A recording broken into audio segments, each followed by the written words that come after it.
Setiap daripada kita pasti tahu serba sedikit tentang skandal One Malaysia Development Berhad, 1MDB. Skandal yang berkaitan dengan bekas pemimpin nombor satu negara ini merupakan skandal kewangan terbesar serta menggemparkan negara dan juga dunia. Ini kerana kerugian yang dianggarkan bernilai berbilion dolar.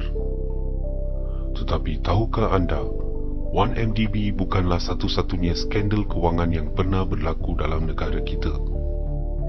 Berikut merupakan 4 skandal kewangan terbesar yang pernah berlaku di Malaysia. Jom kita saksikan.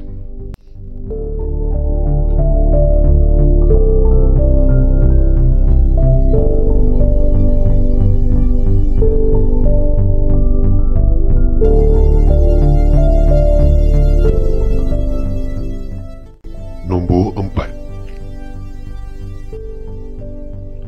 Skandal Maminco 1981. Malaysia dahulunya merupakan pengeluar timah terbesar di dunia.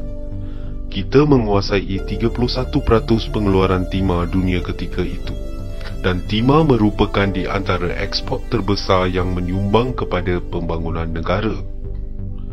Jadi, untuk mengawal harga timah, sebuah syarikat yang diberi nama Maminco Sdn Bhd telah ditubuhkan.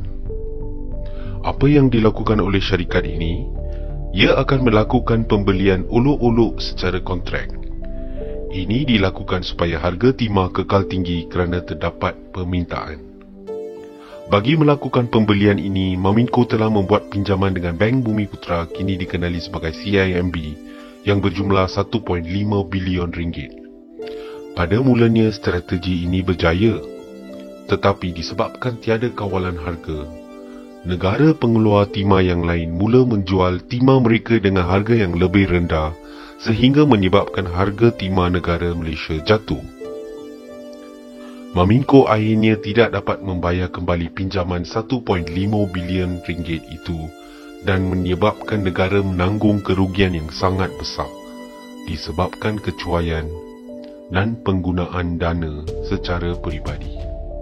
Skandalnya bernilai 1.5 bilion. Nombor 3. Skandal Perwaja Steel 1982. Pada tahun 1982, Perwaja Steel dimulakan sebagai usaha sama antara kerajaan dan Nippon Steel Corporation Jepun. Ini sepatutnya menjadi projek mega untuk mempromosikan perindustrian Tun Mahathir. Namun keadaan berubah menjadi tidak konsisten kerana menghadapi masalah pengeluaran. Akhirnya, Nippon Steel berhenti dari kerjasama tersebut. Pembayaran faedah meningkat dan kerajaan terpaksa menyuntikkan RM2 bilion untuk menyelamatkan Perwaja Steel bersama dengan pinjaman dari KWSP dan Bank Bumiputera. Eric Chia, sekutu Tun Mahathir pada masa itu, dibawa untuk memimpin Perwaja selama 7 tahun. Tetapi dia meninggalkan syarikat itu dengan keadaan terburuk berbanding dengan keadaan ketika dia mengambil alih. Syarikat mengalami kerugian tambahan sebanyak 8.2 bilion ringgit. Chia selepas itu didakwa melakukan pecah amanah pada tahun 2004 tetapi dibebaskan 3 tahun kemudian disebabkan tidak bertanggungjawab atas kehilangan perakaunan duit skandal Perwaja. Kerugian keseluruhan dari skandal tersebut ialah RM10 bilion ringgit. Nombor 2. Skandal Zon Bebas Pelabuhan Klang, PKFZ. Zon Bebas Pelabuhan Klang atau Port Klang Free Zone merupakan cetusan idea daripada bekas Menteri Pengangkutan Tun Dr. Ling Leong Sik. PKFZ dibina untuk menambahkan lagi kemasukan kargo ke Pelabuhan Klang. Ini sekaligus dapat menjana ekonomi serta menambah peluang pekerjaan. Setelah dibuka, PKFZ mendapat sambutan yang menggalakkan dari pelabur dari dalam dan luar negara. Spekulasi tentang skandal PKFZ mula timbul apabila kos projek meningkat berkali ganda dari anggaran kos awal iaitu 1.1 bilion ringgit.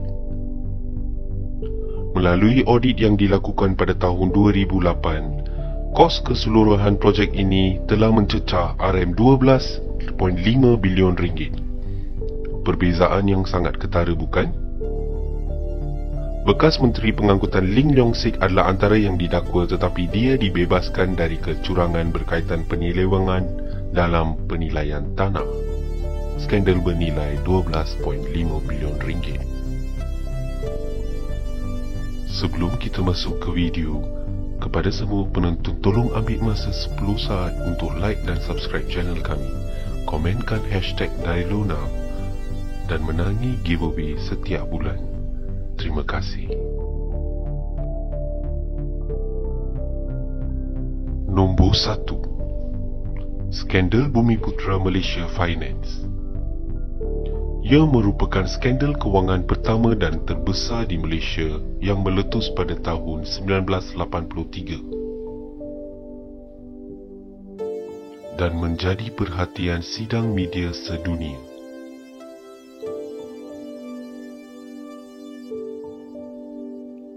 Skandal ini bermula apabila Bumiputra Malaysia Finance (BMF), anak syarikat Bank Bumiputra Malaysia (BBMB), memberikan pinjaman sebanyak 2.5 bilion kepada syarikat yang mempunyai rekod yang sama-sama, iaitu Carrion Group berpusat di Hong Kong. Akhirnya Carrion Group tidak dapat menjelaskan hutang dan mendeklarasikan sebagai kebankrapan.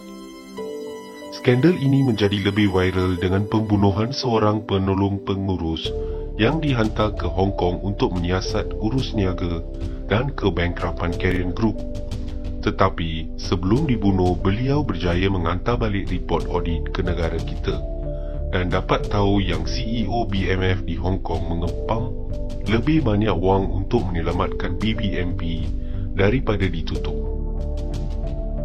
Perdana Menteri ketika itu, Tun Mahathir Mohamad, berulang kali menjauhkan diri dari skandal ini, menyebutnya sebagai perniagaan bank yang tidak berafiliasi dengan kerajaan.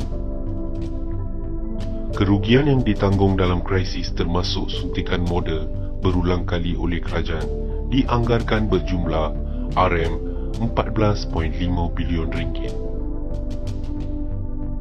Di Hong Kong, sebilangan eksekutif diadili sementara Ketua BMF di Hong Kong, Lorraine Esme Osman, hidup dalam pengasingan hingga kematiannya pada tahun 2011. Anggaran skandal RM14.5 bilion ringgit.